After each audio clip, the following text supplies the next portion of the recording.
Last point sir Vithal గారు చెప్పింది విఠల్ గారు ఎందుకంటే వారి అభిప్రాయం చాలా స్పష్టంగా చెప్పడం జరిగింది. కానీ మేము ప్రజల దృష్టిని మళ్లించడానికి మాత్రం మేము ఎలాంటి చర్యలు తీసుకోవడం లేదు. ఎందుకంటే వేల కోట్లు ఎలా వస్తాయి, ఎలా ఖచ్చితంగా మాకు రజనీ గారు మాకు స్పష్టత ఉంది. ఇలా మేము 6 గ్యారెంట్లే కాదు, ఇంకా 6 గ్యారెంట్లే వెనుక ఇంకొక 6-9 గ్యారెంట్లు ఉన్నాయి. ఇవన్నీ ఎందుకంటే ఒక దాంట్లో 2-3 ఉన్నాయి. ఇవన్నీ కూడా ఎందుకంటే మేము 100 రోజుల్లో పూర్తి చేస్తామని చెప్పడం జరిగింది. మేము అయింది ఎంత 45 రోజులు, దాదాపు 60 రోజులు దగ్గరికి వస్తుంది అంతే తప్ప కానీ ఇంకేం లేదు. ఇంకా 30 రోజులు ఉన్నది. అయితే ఇలా మా బడ్జెట్లో రేపు పెట్టే బడ్జెట్లో ఒక స్పష్టత ఇస్తాం. ఎందుకంటే పాయింట్ చెప్పారు, ఇది మీరు డిబేటబుల్ పాయింట్, ఇది కూడా డిస్కస్ చేయాలి. ఇప్పుడు Revanth Reddy as a CM తీసుకునే నిర్ణయాల్లో రాచరిక ధోరణి కనిపిస్తుంది అనేది ఆయన అన్నారు. ఇప్పటివరకు ఎవరు మాట్లాడలేదు. అందుకే నేను ఈ పాయింట్ సజెస్ట్ చేసి మీ దగ్గర నుంచి రియాక్షన్ తీసుకోవాలను. నిర్ణయాల్లో నేను చెప్పిందే వేదం, నేను చెప్పింది జరగాలి, ఆ తరహాలో రాచరికపు ధోరణి కనిపిస్తుందండి. మీరు అన్నారు అక్కడ పోకళ్ళు కనిపించింది, ఇక్కడ ధోరణి కనిపిస్తుందని అంటున్నాడు. లేదు మీరు ఎక్కడ కూడా ఇక్కడ రాచరిక ధోరణి కానీ ముఖ్యమంత్రిగా ఒక రేవంత్ రెడ్డి గారు ముఖ్యమంత్రిగా ఇలా నిజమైనటువంటి ప్రజాస్వామ్యము ఇలా కనబడుతుంది పరిపాలనలో.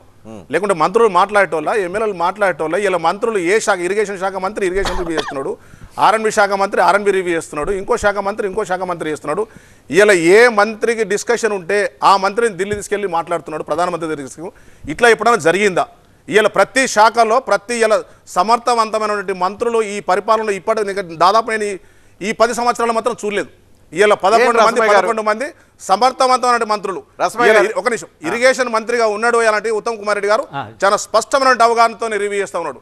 ఏ విషయం వచ్చినా ఆయనతోనే, ఒక ముఖ్యమంత్రిగా ఇంతవరకు మనం చూడలేదు ఢిల్లీకి. ఎందుకంటే ఉత్తమ్ కుమార్ గారిని తీసుకుపోయి ఉత్తమ కుమార్ రెడ్డితోనే మాట్లాడి ఒక ముఖ్యమంత్రి పక్కన నిలబడిన చరిత్ర మీరు చూశారు ఎప్పుడన్నా? ఎందుకంటే వాళ్ళకు ప్రజాస్వామ్యంలో ఏ మంత్రికి ఎంత అవకాశం ఇవ్వాలి, ఏ మంత్రి ఏ విధంగా రివ్యూ చేయాలి. ఇలా మీరు సెక్రటరియట్ తెలుస్తున్నది. ఎందుకంటే సెక్రటరియట్లో ఎవరి ఛాంబర్లలో డైలీ ఎందుకంటే ఒక రివ్యూలు జరుగుతున్నాయి, వాళ్ళ సబ్జెక్ట్ మీద మాట్లాడుతున్నారు, అవగాహన పెంచుకుంటున్నారు ప్రజలకు. ఎందుకంటే గత ప్రభుత్వంలో ఏం చేయలేదు, ఇప్పుడు మనం ఏం చేద్దాం, మనం ఇచ్చినటువంటి వాగ్దానాలు ఏ విధంగా ఉన్నాయి, ఏ విధంగా అమలు చేద్దాం అనేది చాలా స్పష్టంగా. ఎందుకంటే వాస్తవంగా రస్మయ్య బాలకృష్ణ కూడా మన ఆఫ్ ది రికార్డులు ఒప్పుకుంటాడు. ఇప్పుడు ఇక్కడ సెక్రటరీ ఏం జరుగుతుందో కాదు. రస్మయ్య గారు, మీరు వీళ్ళు ప్రజాపాలన అందిస్తున్నాం, ప్రజావాణి పెట్టాం, సెక్రటరీకి అందరిని పిలుస్తున్నాం, ఎవరిని పెడితే వాళ్ళని కలుస్తున్నాం, మంత్రులకి స్వేచ్ఛనిచ్చాం, ఇన్ని చెప్తుంటే మీకు రాచరిక ధోరణి ఎక్కడ కనిపించింది? రజనీ గారు సరే, పాపం నర్సారెడ్డి గారు ఇక ఇవాళ కొత్తగా అందరు కూడా రేవంత్ గారు ముఖ్యమంత్రి గారి దృష్టిలో పడితే మాకింతో మంచి ఇంతో గుర్తింపు వస్తుంది, లేకుంటే ఏదన్నా పడుతుంది అన్న విషయాన్ని మాట్లాడుతుండే తప్ప నర్సారెడ్డి గారికి తెలియదా వారు గతంలో ఏం మాట్లాడారు ఇప్పుడే ఉండరు. నేను పాపం ఆయన పట్ల నాకు నర్సన్న పట్ల నాకు గౌరవం ఉంది, కానీ ఏదో బాలకృష్ణ గారు ఇప్పుడు మీరు మాట్లాడినచ్చు డయాస్లో మేము గతంలో ఎప్పుడు కూడా మాట్లాడలేదు. మేము ఎప్పుడు కూడా ఇదే ఉన్నాం. మీరు అక్కడ ఉన్నప్పుడు మేము ఇక్కడ ఉన్నప్పుడు ఇదే డిస్కషన్ జరిగినాయి. మేము ఎప్పుడు కూడా స్పష్టత ఉన్నాం. ఎందుకంటే ఇప్పుడు రజనీ గారు నేను ఒక్కటి, రజనీ గారు ఇప్పుడు రేవంత్ రెడ్డి గారు కానీ నర్సారెడ్డి గారు కానీ ఎన్నడూ వాళ్ళు ఉద్యమంలో ఉన్నోళ్ళు గారు, వాళ్ళు ఎన్నడూ జై తెలంగాణ అన్న మాట కూడా ఎన్నడూ అన్నది వాళ్ళు అన్న పరిస్థితి అయితే నేను ఎన్నడూ కూడా చూడలేదు. ఉద్యమానికి జై తెలంగాణ సంబంధం లేదు. మీరు ఇందాక కాంగ్రెస్ పార్టీ తెలంగాణ ఇచ్చేసింది, మీరు అటు ఉద్యమం చేశారు, ఇటు ఉద్యమం చేశారు.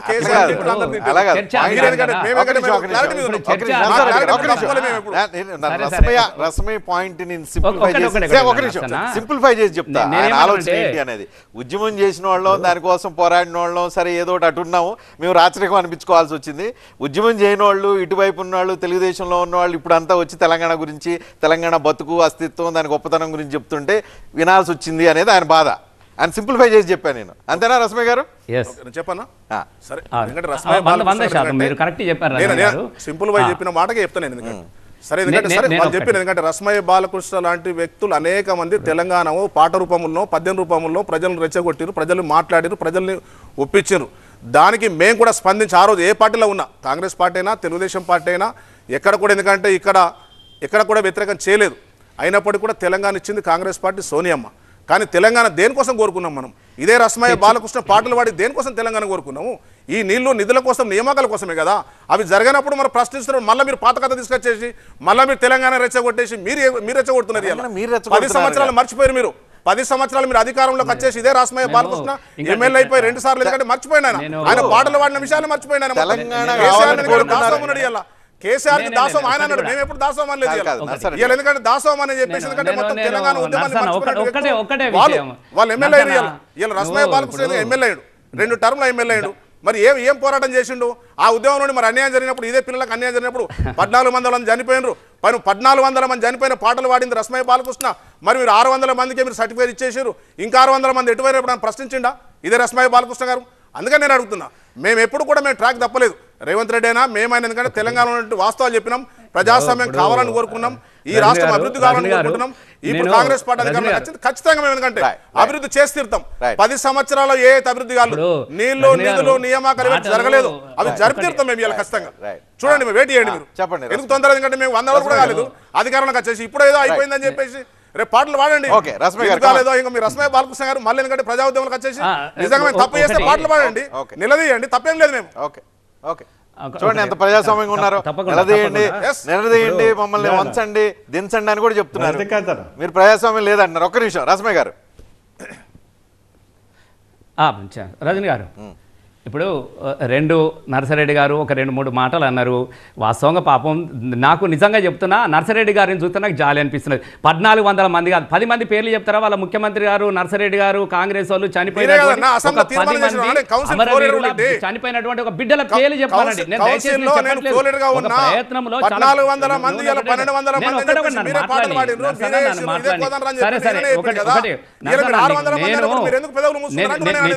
మీరే కదా మాట్లాడింది,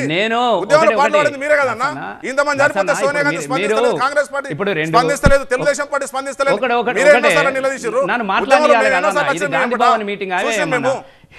ఇప్పుడు నేను ఒక మాట అన్నా, నర్సన్న ఇది గాంధీ భవన్ మీటింగ్ కాదు, నువ్వు చెప్పింది నేను వినాలి, నేను చెప్పింది నువ్వు వినాలి, తర్వాత ప్రజలు వినాలి. అక్కడ రజనీ గారు 2 విషయాలేనా వేరే రకంగా ముచ్చట. నేను మీకు చెప్తాను ఇప్పుడు 2 మాటలు. రజనీ గారు అడిగారు మార్పులు అనేటివి వాళ్ళు కేవలము, నేనేం చెప్తున్నా, కేసీఆర్ చేసినటువంటి పాలనలో ఆయన చేసినటువంటి పనులను మేము 6 మార్పులు 6 గ్యారంటీలుగా మీరేమైనా మార్చాలనుకుంటున్నారా? మార్పు 6 గ్యారంటీలుగా దాన్ని ఏమైనా మార్చాలనుకుంటారా? ఫస్ట్ స్పష్టం చేయండి. ఇవల్ల 6 గ్యారంటీల పరిస్థితి అమలు చేసే పరిస్థితి లేదు కాబట్టి పొద్దస్తమానము ప్రజల గురించి ఒక్క రోజైనా మాట్లాడుతున్నారా మీరు? కేసీఆర్ అది చేసిండు, కేటీఆర్ ఇది చేసిండు, బీఆర్ఎస్ పార్టీ అది చేసింది, ఈ ప్రభుత్వం ఎక్కడ పోయింది, ఏడబోయింది? ఇప్పటికీ కూడా మీరు ఇస్తున్నటువంటి మొన్నటికి మొన్న వచ్చి మేము గతంలో చేసినటువంటి అభివృద్ధి పనులనే కొనసాగిస్తారు తప్ప మీరు కొత్తగా గ్యారంటీగా మార్పు తీసుకొచ్చింది ఏదీ లేదు. కళ్యాణ లక్ష్మి చెక్కులు మేము ఉన్నప్పుడు చేసినవి తీసుకొచ్చి, తులం బంగారం లేదు, చెక్కులు అయితే చేతిలో పెడుతున్నారు మాలాగానే. అట్లాగే ముఖ్యంగా మీరు చేసినవి మార్పు అంటున్నారు. బస్సు ఒకటి ఫ్రీగా ఎక్కించినారు, ఫ్రీగా బస్సు అన్నారు, దానిలో ఉన్నటువంటి మహాలక్ష్మి పథకంలో ఇంకా 2 ఉన్నాయి. గ్యాస్ సిలిండర్లు లేవు, 2500 లేవు, ఏదీ లేదు. ఇలా ఎక్కడ ప్రజల దృష్టిని మరల్చడానికి కోసం, ప్రజల ఆలోచనలు చేయడానికి కోసం మీకు నీళ్ళు ఇవ్వడం చేత కాదు కాబట్టి ఇది బాగుకాలేదు, కాళేశ్వరం అది అయిపోయింది, ఇగో ఇది ఇట్లా అయిపోయిందని ఇది చెప్పే ప్రయత్నాలు చేస్తూ ఉన్నారు. ప్రజలు కూడా ఇవన్నీ కూడా గమనిస్తూ ఉన్నారు. ఇప్పటికైనా మీ 6 గ్యారంటీల సాధ్యాలను పరిశీలించుకోండి. కొత్తగా వచ్చినటువంటి మీ ప్రభుత్వం, మీ కోరికలు ఉన్నాయి, కొత్తగా ఏమంటారు చూడు ఆ ముచ్చట నేను వాటి గురించి నేను చర్చ పెట్టదలుచుకోలేదు. ఇప్పటికైనా కూలంకషంగా దానిలో ఏ వరకు మనం అమలు చేయగలుగుతాము, ప్రజలకు ఇచ్చిన వాగ్దానాలు ఏంది, మంచి చెడు విశ్లేషణ చేసుకోండి. ఒక మార్పును ప్రజలు చూద్దాం అనుకున్నారు, ఒక మంచి మార్పును చూడాలి తప్ప కేసీఆర్ ప్రభుత్వంలో ఇచ్చినటువంటి రేపు అంబేద్కర్ విగ్రహాన్ని కూడా మార్చేస్తారా? అక్కడ సచివాలయాన్ని మార్చేస్తారా? అమరవీరుల ధామాన్ని మార్స్తారా? హైదరాబాద్నే మారుస్తారా? ఏం మార్దాం అనుకుంటారు మీరు? ఒక్కొక్కటి అసలు మీ ఆలోచనలు ఎటుపోతా ఉన్నాయి? ప్రజలకు ఇచ్చిన వాగ్దానాలు ఏంది, మీ ఆలోచనల మార్పులు ఏంది? కోరుకున్నారు తెలంగాణ తల్లి విగ్రహాన్ని మార్చండి అని ఏ ప్రజలు కోరినరా? మిమ్మల్ని ఇచ్చిరా? మీరు చెప్తున్నట్టు అనేక సభలల్లో నేను అధికారంలోకి వస్తే మేము తెలంగాణ అధికార చిహ్నాలు మారుస్తాం, తెలంగాణ తల్లి విగ్రహాలు మారుస్తాం అని అంటారు చూడు ఊర్ల పొంట. ఏమన్నా అడిగిరా మిమ్మల్ని? మీరు ఏది మారుస్తా అన్నారు, ఏది ఇస్తా అన్నారు? వాటి గురించి చర్చ పెట్టండి, వాటి గురించి మాట్లాడుకోవాల్సింది పోయింది. పొద్దస్తమానము ప్రజలకు అవసరం లేనివి, ప్రజల ఆలోచనలు కూడా లేని, ప్రజలు సంతోషంగా ఉన్నారు. నేను ఈరోజు చెప్తున్నా తెలంగాణ తల్లి విగ్రహాన్ని మార్చండి అని చెప్పిన వాళ్ళు ఎవరు ఒక్కరి పేరు చెప్పగలుగుతారా మీరు? ఒక్కరన్న దరఖాస్తుని ప్రజావాణి పెట్టిరు కదా, ఒకరోజు మురిపించరు, రేపటి నుంచి అది కూడా కనబడుతుంది కదా. ఇప్పుడిప్పుడే మొదలవుతున్నాయి. కంచెలు కాదు, బయట కంటికి కూడా కనబడనటువంటి రోజులు వస్తాయి మీకు. అవి కూడా ఆ రోజులు కూడా దగ్గరనే ఉన్నాయి. మీ కంచెలు అనేటివి ప్రగతి భవన్ దగ్గరనో, మీ మహాత్మా పూలే భవన్ దగ్గర కాదు, మీ ఇళ్ల దగ్గర మీరే కంచెలు కట్టుకొని బయటకు రాని పరిస్థితులు కూడా తెలంగాణలో అది కూడా చూస్తారు. నేను దాని గురించి నేను చర్చ పెట్టుకోవాలి. వారు చెప్పినవన్నీ కూడా నేను స్వాగతిస్తున్నా. రస్మయ్య బాలకృష్ణ మాట్లాడిన దాంట్లో నేను ఎలాంటి తప్పు పడతలేను. ఓపిక మాకు కాదు, మీకు అసలు ఓపిక ఉండాలి. అసలు మీకు దిగిపోయిన రోజులే, 100 రోజులు కూడా కాలేదు. ఎంత అక్కుస ఎందుకు? ఎందుకంటే ఎన్నో సంవత్సరాల నుంచి 10 సంవత్సరాలు మీరు మరి పరిపాలించారు. 10 సంవత్సరాలు మాకేం లేదు. ఇద్దరు తొందరపడుతున్నారు. మా పరిపాలన మేము చేస్తా ఉన్నాం స్పష్టంగా. ఇంత స్పీడ్ గా ఏ ప్రభుత్వం ఏ ముఖ్యమంత్రి నిర్ణయాలు తీసుకోలేదు. వీళ్ళన్నిటి మీద కూడా మాకు స్పష్టత ఉంది. మేము ఇచ్చిన 6 గ్యారెంటీల మీద స్పష్టత ఉంది. ఈయనటువంటి అనేక అంశాల మీద మాకు స్పష్టత ఉంది. నిధుల మీద స్పష్టత ఉంది. ఈ ప్రభుత్వ పరిపాలన స్పష్టత ఉంది. మాకు అన్నిటి మీద స్పష్టత ఉంది. మీకు ఎందుకంటే ఓపిక లేక మీకు అక్కసుతోని 100 రోజులు కాలే ప్రభుత్వం దిగిపోయి మీరు 100 రోజులు కాలే ఈ ప్రభుత్వం వచ్చేసి ముఖ్యమంత్రి ఆయన వచ్చేసి 100 రోజులలో ఏదో జరిగిపోయింది, ఈ ప్రభుత్వం ఏదో చేయలేదు, ఈ ప్రభుత్వం ఏదో చేయలేదు అని మాట్లాడుతున్నారు. ఇలా మీ హరీష్ రావు కానీ ఇలా మీ కేసీఆర్ కానీ ఇంకా కేసీఆర్ అయితే బయటకే రాలేదు. ఇలా కేటీఆర్ మాట్లాడుతున్నారు, మీరు మాట్లాడుతున్నారు. 100 రోజులు అయిందయ్యా. మాకు ఇచ్చింది 5 సంవత్సరాల అవకాశం ప్రజలు మొదలవుతుంది. ఇంకా మొదలు మేము ఇచ్చిన అన్ని వాగ్దానాలు కూడా 100 రోజుల మేము మళ్ళోసారి చెప్తున్నాం. మేము ఇచ్చినటువంటి 6 గ్యారెంటీల మాకు స్పష్టత ఉంది. మేమన్ని కూడా మీ మీరంగా, ఎందుకంటే దళితులకు 3 ఎకరాలని మోసం చేసిన మనుషులం కాము. దళిత బంధువులని చెప్పి మోసం చేసిన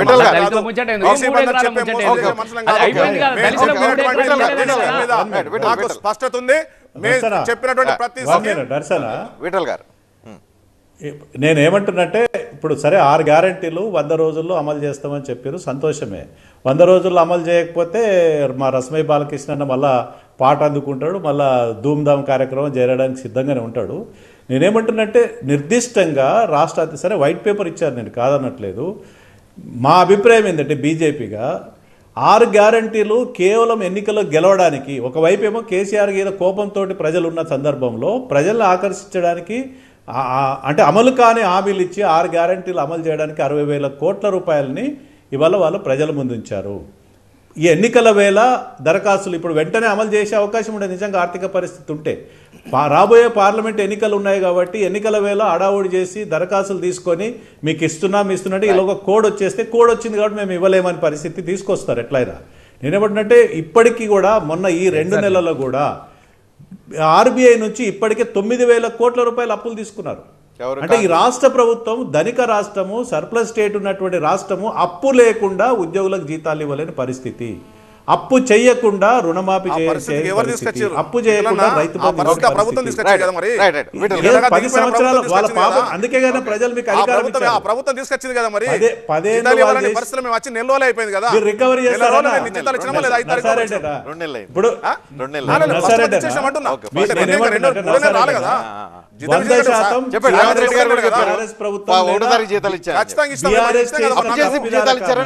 100 మేము అప్పు చేసి జీతాలు ఇచ్చారు. అప్పు చేసినామా పప్పు చేసినామని కాదు కదా, అప్పులు మళ్ళీ కూడా 4,05,00,000 ఎవరు చేసారు? 60,000 చెప్పాలా?